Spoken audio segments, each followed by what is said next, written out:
அன்புள்ள சகோதர சகோதரிகளே, உங்களுக்கு ஒரு நற்செய்தி.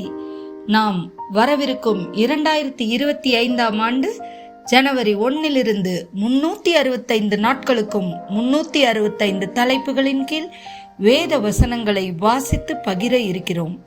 நீங்கள் இதை அனுதினமும் கேட்டு தியானித்து ஆசீர்வாதத்தை பெற்றுக்கொள்ளுமாறு கேட்டுக்கொள்கிறோம். அது மட்டுமல்ல, இதை சப்ஸ்கிரைப் செய்து உங்கள் நண்பர்களிடமும் பகிர்ந்து கொள்ளுமாறு அன்புடன் கேட்டுக்கொள்கிறோம். நன்றி.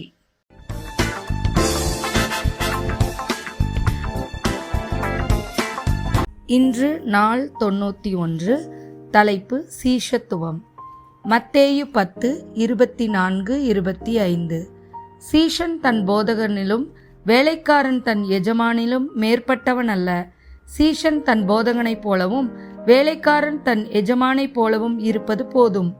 வீட்டெஜமானனையே பெயல்சபூல் என்று சொல்வார்களேயானால் அவன் வீட்டாரை அப்படி சொல்வது அதிக நிச்சயமல்லவா? லூக்கா 12:42-43. அதற்கு கர்த்தர், பணிவிடைக்காரருக்கு தகுதியான காலத்தில் படி கொடுக்கும்படி எஜமான் அவர்கள் மேலதிகாரியாக வைக்கத்தக்க உண்மையும் விவேகமும் உள்ள விசாரணைக்காரன் யாவன்? எஜமான் வரும்போது அப்படியே செய்கிறவனாய் காணப்படுகிற ஊழியக்காரன் பாக்கியவான். லூக்கா 14:26, 27 மற்றும் 33. யாதொருவன் என்னிடத்தில் வந்து தன் தகப்பனையும் தாயையும் மனைவியையும் பிள்ளைகளையும் சகோதரனையும் சகோதரிகளையும் தன் ஜீவனையும் வெறுக்காவிட்டால் எனக்கு சீஷனாய் இருக்க மாட்டான்.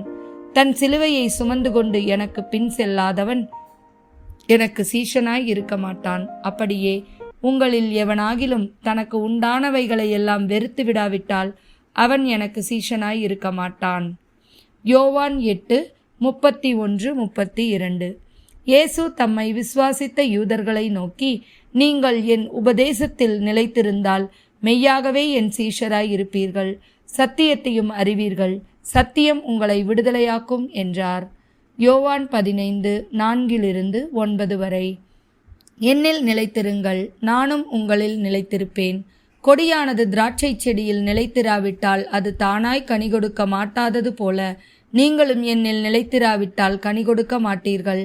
நானே திராட்சை செடி, நீங்கள் கொடிகள். ஒருவன் என்னிலும் நான் அவனிலும் நிலைத்திருந்தால் அவன் மிகுந்த கனிகளை கொடுப்பான். என்னை அல்லாமல் உங்களால் ஒன்றும் செய்யக்கூடாது. ஒருவன் என்னில் நிலைத்திராவிட்டால் வெளியே எரியுண்ட கொடியைப் போல அவன் எரியுண்டு உலர்ந்து போவான். அப்படிப்பட்டவைகளை சேர்த்து அக்கினியிலே போடுகிறார்கள், அவைகள் எரிந்து போம். நீங்கள் என்னிலும் என் வார்த்தைகள் உங்களிலும் நிலைத்திருந்தால் நீங்கள் கேட்டுக்கொள்வதெதுவோ அது உங்களுக்கு செய்யப்படும். நீங்கள் மிகுந்த கனிகளை கொடுப்பதினால் என் பிதா மகிமைப்படுவார். எனக்கும் சீஷராய் இருப்பீர்கள். பிதா என்னில் அன்பாய் இருக்கிறது போல நானும் உங்களில் அன்பாய் இருக்கிறேன். என்னுடைய அன்பிலே நிலைத்திருங்கள். யோவான் 21:15-17 வரை. அவர்கள் போஜனம் பண்ணின பின்பு இயேசு சீமோன் பேதுருவை நோக்கி, யோனாவின் குமாரனாகிய சீமோனே, இவர்களிலும் அதிகமாய் நீ என்னிடத்தில் அன்பாய் இருக்கிறாயா என்றார். அதற்கு அவன், ஆம் ஆண்டவரே, உம்மை நேசிக்கிறேன் என்பதை நீர் அறிவீர் என்றான். அவர், என் ஆட்டுக்குட்டிகளை மேய்ப்பாயாக என்றார்.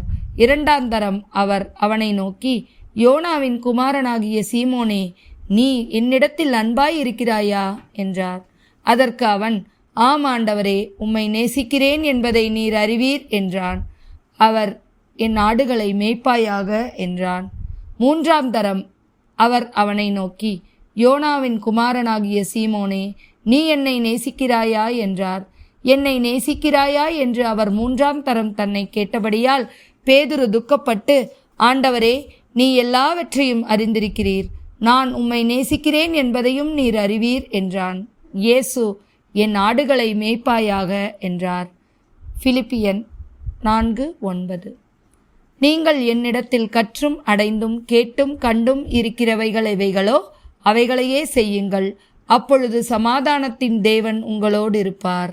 ஆமென்.